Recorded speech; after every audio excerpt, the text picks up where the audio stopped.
Alrighty, thank you. So I'm Chris, co-founder of Convictional. We're a supplier network for retailers.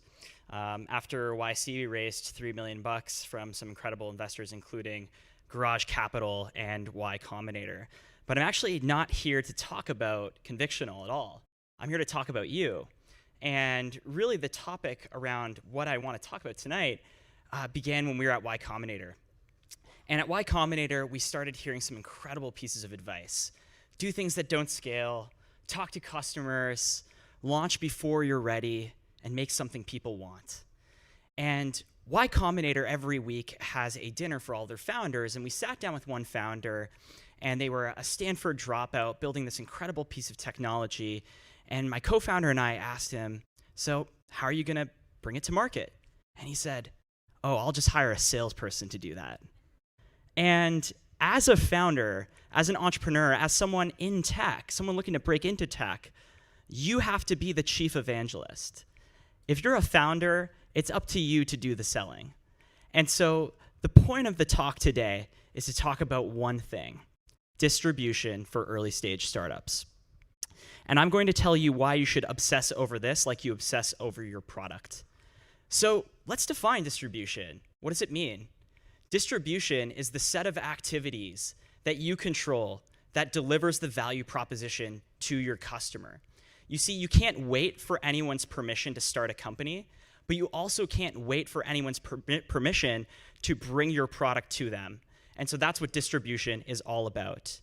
The reason for this is that, hard news, we're probably not building the next Dropbox or Slack or the next incredibly viral product. And so it's up to us to get customers using our product. So there are two steps to thinking about how to do this. And it's very simple. But this is going to be your to-do list tomorrow. The first step is to build an outbound sales machine. And you need to design this at the very beginning of your company. And so to get really tactical for a moment, you can start that process by taking every single company in your total addressable market and every contact, every decision maker that's relevant to your product, and putting it into a searchable database. Now I see some eyes glazing over here. But the reason this is so important to do at the very beginning of a startup is because outbound sales takes a long freaking time. You want to be top of mind when your buyer is thinking about a solution to their problem that you are relevant to address. And so that's why you need to reach out early and often. Now, cold emailing or cold LinkedIn in-mailing is very important. And so I see people obsess over the length and subject lines and the messaging of their cold email, but I've never seen a cold email fail that follows these three things. The first is to describe the pain that the prospect is in, that you can solve. The second, the value of your product, not the features, but the benefits, the value. And finally, a specific call to action. Can we take 15 minutes to jump on the phone next Tuesday at 3 p.m.? And you just have to do this over and over and over again. It's unsexy. But what about inbound? We hear people talk about, oh, inbound is the future of sales and marketing. And while that's true, as a startup, we don't have budgets to spend on Google ads and Facebook ads. But one thing I've learned, and this is counter to the advice of a lot of investors, is to build a channel partner ecosystem at the very early stages of your company. And so what is a channel partner? A channel partner is typically a service business or another business that in exchange for rev share will give you introductions to their existing customers or people in their network. And so a channel partner ecosystem will allow you to bridge the trust gap, the credibility gap that you don't have when you're nobody, when you're just starting out. And this has been incredibly powerful for us at Convictional. Okay, so we built a product, we sold it, and then we realized customers didn't use it.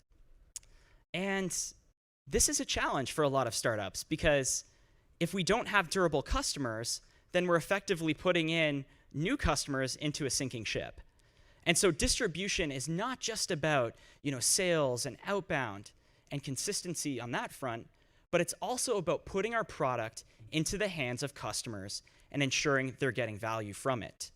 And usage, I would argue, leads to more durable customers. There's a lot of talk in the tech community about customer obsession thanks to Amazon, but few people have tried to actually define what this really means at a tactical level. As a founder, I think customer obsession is an internal culture shift, one where the internal team is so focused on driving results for the customer, specifically on the one metric that they care about, the one metric that they're buying your solution to increase or decrease in some cases. And that's what you should be focused on. So you need to acquire the customers, you need to give them your product, and you need to measure and monitor and act in order to obsess over the one thing the customer cares about. Let's take some examples here. I call this the usage metric. So a company buying Slack is probably looking to decrease their email usage. And so a company buying Salesforce is looking to drive more revenue. But specifically, that can work backwards to increasing the amount of activity that their sales reps perform. Okay. For Convictional, customers will only buy us if we can increase the amount of GMV that they're able to generate.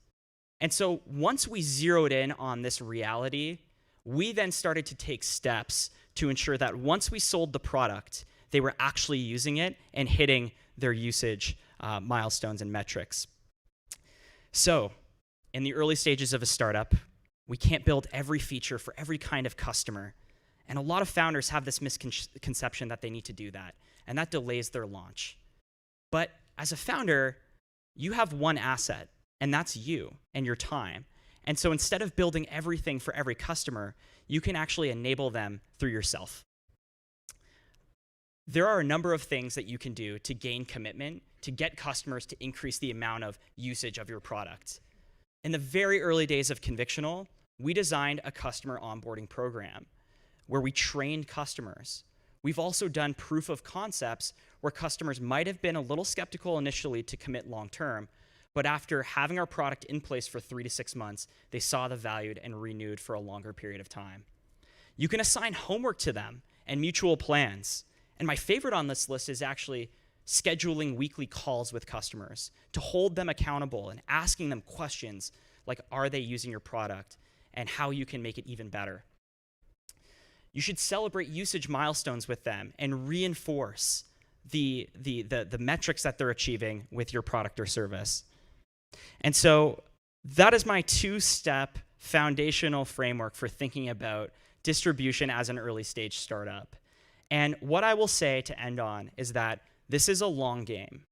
Distribution is not something you turn on overnight and it works like a flywheel in some cases. It's not something you turn on once and then you can shut it off because you've hit your revenue goals the next day. It's a long game. And so whatever you do, don't give up. And when in doubt, keep talking to customers. Thank you. All right. Thank you.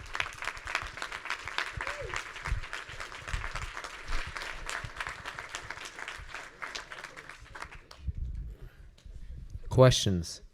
Well, we'll take 2 because we're running tight and I don't want to get in trouble with RBC.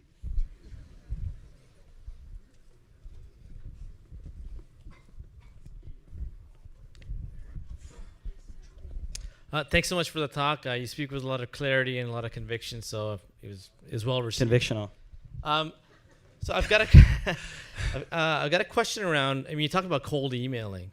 So with the 2017 legislation around privacy and sort of outbound marketing, I'm having a lot of trouble around this right now. So it's pretty much illegal for me to go out and reach out to anybody through a cold email, either using Apollo or Clearbit or wherever it is. Without either getting a reference from somebody else or getting getting consent from them. So it's okay to cold call them and say, hey, can I email you? But I can't cold email somebody, which I find it so ironic. So how are you navigating this space in that sense? It's a challenge that we as startups face all the time. And so I think that when you put your total addressable market in a CRM, you can do some quick filtering for countries that will allow you to engage in cold outbound. In Canada, it's more difficult, and so we tend to rely on things like LinkedIn and phone calling to tackle that market. But look, there's no silver bullet. It just requires consistency in a long term and for you to play a long-term game. But I think if you're looking to drive, more leads in the Canadian market, look to develop channel partners here of Canadian businesses that you can reach out to who would love to partner with you, where you have a shared incentive for them to tap into their network and refer you customers. I think that's definitely an underappreciated way for startups to get customers in the early stages. So thank you. One last question. So you've founded a company, you're out selling your vision, and there's always this interesting delta between what you actually have able to deliver and what you're selling. And this scary little thing that happens when you have to sell. How do you, and how have you managed that delta between knowing what you need to sell, what you can or should sell, and like how do you kind of approach a growing product that's catching up to sales? It's a great question. I think selling roadmap is just the reality of being in a startup. And so you want to be transparent about what you can and can't do. But if there are features that generalize to other customers, but perhaps you don't have them built yet, but they're so close on the roadmap, you should definitely make that transparent. And secondly, you can consider providing some incentives for that customer to use you in exchange for you to build those features for them. Maybe that's something like a discount or a shortened agreement or a case study in lieu of a lower price, something like that. And then the last thing that I would say is that I think services, people tend to talk about services and how they're a bad thing for an enterprise B2B startup. Services can be the lifeblood of many businesses. And so I think that if you had a feature that you didn't have readily built yet, you could bill that back to the customer and still generate revenue on it and then resell it to new customers.